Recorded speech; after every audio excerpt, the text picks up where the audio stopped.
पाठ 2 गुरु भक्त आरुणि। पाठ से पूर्व प्राचीन काल से ही भारत में गुरु शिष्य की यशस्वी परंपरा रही है। प्रस्तुत पाठ में गुरु की आज्ञा का पालन करने की प्रेरणा दी गई है तथा यह भी बताया गया है कि गुरु के आशीर्वाद से समस्त विद्याएं सहज ही प्राप्त हो जाती हैं। आरुणि अपने गुरु महर्षि धौम्य के सबसे प्रिय शिष्य थे। वे ही सर्वप्रथम सब विद्याओं को प्राप्त कर गुरु के आश्रम के समान दूसरा आश्रम बनाने में सफल हुए थे। आरुणि को गुरु की कृपा से सब वेद, शास्त्र, पुराण आदि का ज्ञान अति शीघ्र हो गया था। जो विद्या गुरुदेव की सेवा और कृपा से आती है, वही विद्या सफल होती है। उसी विद्या से जीवन में प्रगति और दूसरों का भी भला होता है।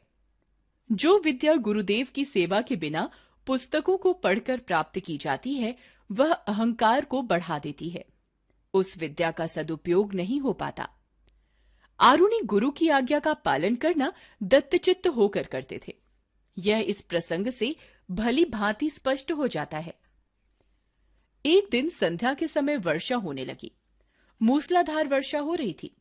महर्षि ने सोचा कि यदि हमारे धान के खेत में पानी भर गया और मेड़ टूट गई तो खेत में से सारा पानी बह जाएगा।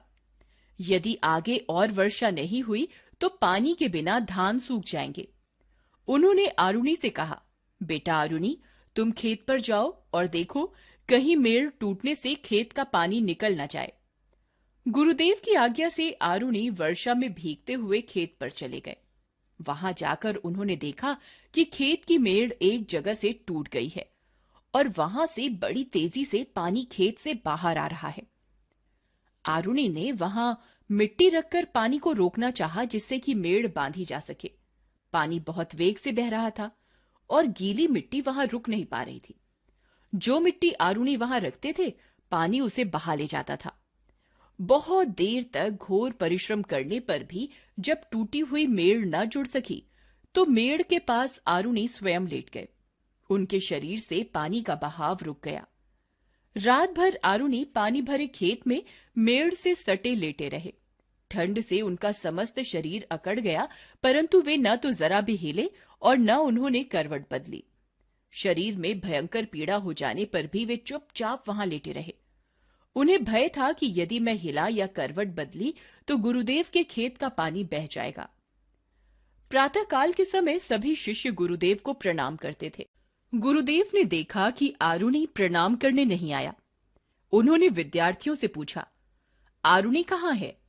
विद्यार्थियों ने उत्तर दिया, कल शाम को आपने आरुणि को खेत की मेड़ बांधने भेजा था, तब से वह लौटकर नहीं आया।